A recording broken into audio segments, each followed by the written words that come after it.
Righto, boys, here we are. It's cosy. Cozy. What a great. I feel like I'm playing hooker between mighty Mick McGuane and mighty Ralphie, Racetrack Ralphie. Hey, boys. Welcome back, mate. Great to Very have you good on again, outline as a mate. wingman. He was a star wingman on Battler at Glenollie. So here we are, Melbourne. Well, we usually call it the Melbourne Pro Panels Panel, but we should be calling it Melbourne Punting Melbourne style. Do our best. That's what we are. We're really about. Well, you're the hero anyway for Bit of your YouTube report for all the punters that you did at Moonee Valley last week, because you got a lot of love Saturday night pots because you nailed it on how the track would play. So well done. I'm glad the punters enjoyed it. One of the reasons I put it out is that I think it's good for the industry to have the right information out there, because there's nothing more frustrating to me to walk the track, know there's a particular fast lane, and then to see no one use it. Yes. Because if you bet towards it, you're in trouble. So it actually helps me to get that good sort of information out into the marketplace. Yeah. Now, as an example, recently at Flemington, the irrigation lane has been the best lane in the straight races, and 2 of the last 3 meetings, no one's used just it. in case I was having a look, the irrigation lane is where? Dead centre of the track. So if the rail's true, the track's 30 metres wide. Yep. So from about starts at about the 10 metre mark out to probably about the 16, 17 metre mark, because they move the tractor across that sort of 7 metre wide pit. So is that the crown of the track they usually refer to? Yeah, so it's not, I mean, there's no, if you're out there, Mick, it's dead flat. There's no actual, is geography the right word, or whatever, the geometry or whatever, topography to support there being a particular crown. It's very flat, but just because Mick's had to use the tractor-style irrigator, that ground gets, because he regularly does renovations, which involves stripping the grass right back to virtually nothing, and then aerating it, so putting good size, well, not even vertidraining it, which is the bigger holes, and then researting it and it comes back. Now, in a perfect world, what Mick would be hoping for is significant rain straight after he's done that vertidraining. But if it doesn't happen, they've got to water it, and that machine rolls down the middle of the track, and that can, compact that area. So the more it's on, the more compacted it gets. And we're talking about over the space of 12 months here, this sort of process repeating over and over again. Well, you can also say it's a process of decades as well. Yes. And in many tracks that is the case. Like, they just haven't got the infrastructure that Flemington have to completely renovate once a decade. How often would the good curators vertidrain? And the reason why I asked that, being at local footy level, we've got a ground that's got a huge amount of traffic. And one end of the ground, if it doesn't get vertidrained, the water has nowhere to go in the winter months. You've got a slow lane. And all of a sudden, we've got a slow lane. It's going to be a heavy 12. It's New Zealand, trust me. But in relation to racing through the winter months, how often would they vertidrain to get that right? So the full renovation. So I'd love to have Mick here to answer these questions, because I hope I don't do any disservice or to Jason or Tim or Marty for that matter.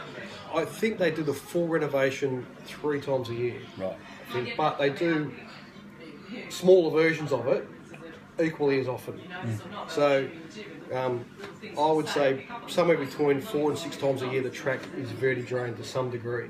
And the degrees are how big the holes are, how deep they are, and how close together they are. So one of the great things I think with social the media, full version is like 200. I think they're 200 millimetres deep, and they can have them as close as like 3 inches or something like that.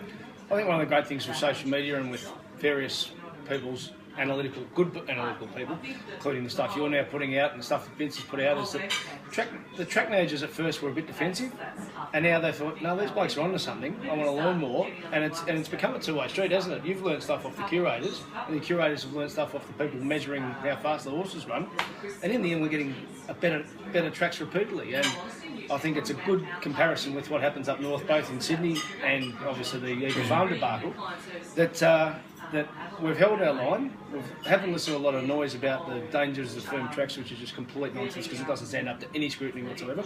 And what we now have is in May or June. Imagine us as kids believing we'd get a firm track in June. Yeah. It just never ever would have happened.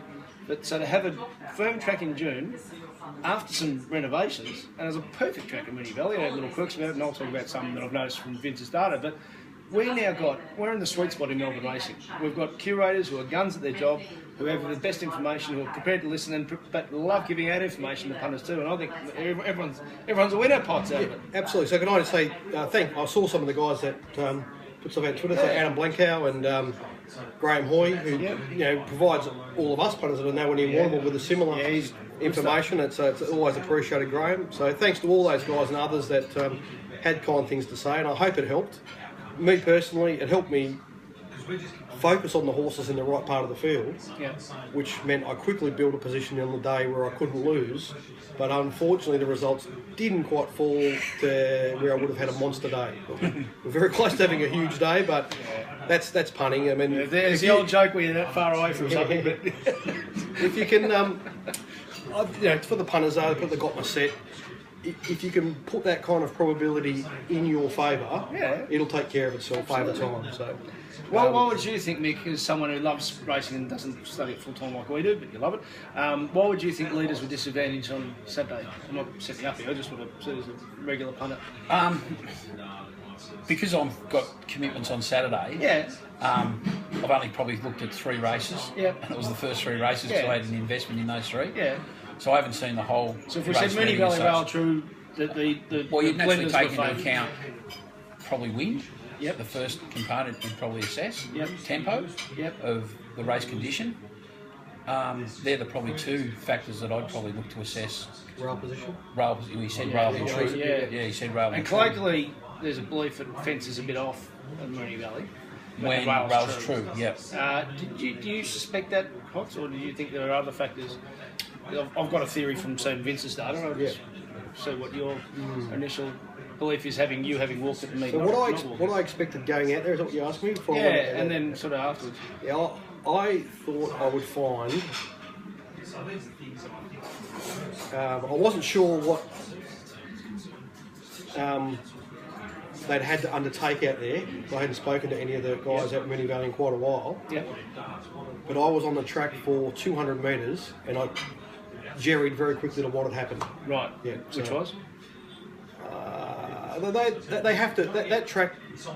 Remember, going back 18 months, I had an issue with Richardson. They have to fertilise. They use a particular kind of fertiliser. And just how that's applied creates a situation. Because one thing about the data on Vince's breakdown to the 200 metre, you get a real clear pattern as to where they're going faster or slower compared to average. And from the 800 to 600, they were a lot slower. And the home straight was borderline good too.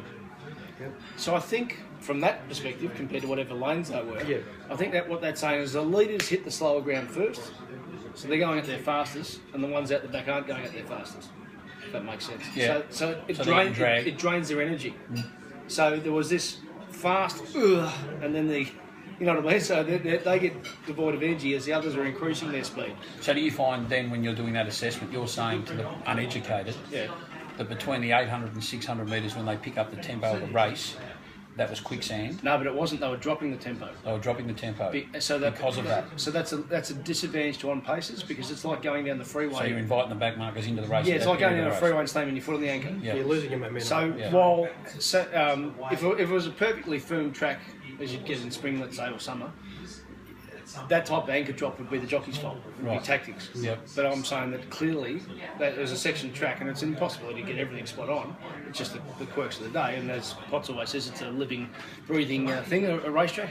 That made it a lot harder for leaders. So they were losing energy in the mid-race, and then when they're trying to pick it up, all the others were riding the wave, so the slingshots were advantage. So if you had this evidence within the race meeting, and you were a trainer, for example, what would your message to be a jockey on a leader, considering those quirks of the meeting? Well, you try and go slower earlier, and pick up your tempo through that quicksand period. So you've got 800 metre. So you're trying to pick up your speed in the mid race, as opposed to maintain it, because you're going to be dragged in it. I think there's 2 aspects to that question. Okay, so they're running in this direction. They're running forward. Okay, so there's the rail, 1 off, 2 off, 3 off, wider. And then there's the sections like that you're talking about, with 100 metre sections. That's 200, And so I'm saying that there is always a half a rating to a rating softer, particularly in front of the tabaret and back a few hundred metres before them. seems that the sun doesn't seem to get to it as well as it does the rest of the track. And that's down the school. On the old school side, yeah. And also the same thing happens at Caulfield at this time of year, around about the 600 metre mark. Yeah. It's that sort of dip where, it doesn't get as much sun and all that type of stuff during, the colder months, which I think, again, also helps those slingshot type runners. So, so let me finish what I'm saying. So in terms of that running that direction as opposed to the fast slow sections, just the lanes, if I was instructing a rider that was a designated leader and there was you didn't want to change its pattern, you had to do that, I would have told the jockey to ride 3 horses off the fence. Yes. That would have made it really tricky for the other horses. Now, they don't do that because that's controversial. Like, their natural inclination is to go to the fence. I mean, the horses want to do that anyway. I remember Jessica Payne did that one day, and she was probably criticised mid-race, Johnny Saddler's horse, I reckon. I'd hate to think what the horse was, and this is going back probably 12 to 18 months ago. Yeah. She was sitting 3 off on a leader, up the track, off the fence, and she got the chocolates based on... It would have changed the nature of those races completely, because what was happening, particularly early in the card, horses that were sitting off the rail in midfield positions were building their momentum and coming up around the leaders and getting in a very good striking position ready to go at the tabaret. If those horses leaders sit 2 and 3 off, and there is an opportunity for horses to come up inside them, but I'm saying that's on inferior ground. Exactly. Yeah. And the horses that want to do that midfield wide thing are getting very wide. Yeah. And there was a tipping point on that track where if you got to a certain width, too wide, the ground wasn't as good. Simon Marshall used to do that on Durbridge all the time. He used to deliberately go out and he'd mess with their minds behind them. Nicky Rod did it on Maldivian, so you can do it at any level, but that makes perfect sense too, Potts. And what surprised me, and you come from the coaching side of footy now and obviously a great player, but I'm still surprised by the lack of analysis that stables use and tactics.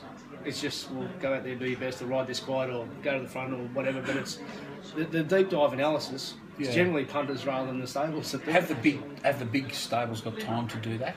The answer is no, they don't. It's just every day. It's every day, Mick. Yeah, absolutely. They've got runners every day. Yeah, do we imagine trying to? And I know Peter Ellis does a lot of tracking. Darren. Well, that's the stable. They've got more horses than anyone. Absolutely. And they do as good a job of that stuff. Correct. I've seen the information they send out to owners. Yeah. It's very thorough. So they've made a legitimate attempt and covered as many bases as they can to give themselves every opportunity to win races. Looking for an edge, isn't it? It is, absolutely. And the stables that aren't doing that and trying to place their horses in the most advantageous positions are giving away an opportunity. For those that would be interested in trying to get that intellect, what would you suggest? Who do they ring? Who do they go to? Is there a platform through, obviously, say, RSN, a racing station, or the clubs themselves? Do they have to maybe subcontract someone who could provide that information? I don't think we're breaking confidences here, Potts, but I think we can say that if you get known for what you're doing, you'll get phone calls out of the blue at times and people say, what do you reckon? And it's all you're doing is just sharing information. And then this is where some people don't get it. They think, something's shifty. No. Almost like what Potts was saying about how the track would play. We love it if trainers use the best tactics. Yeah.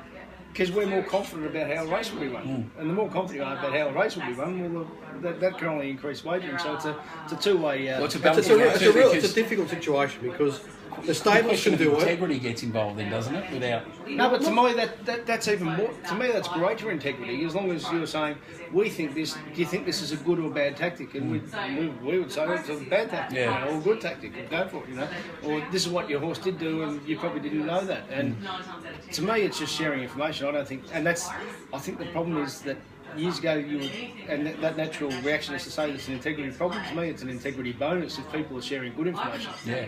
Well, can I just say that from my perspective, I get a lot of contacts from owners. Okay. The problem is, and then they've got to try and filter that information back to a stable. Yep. Okay.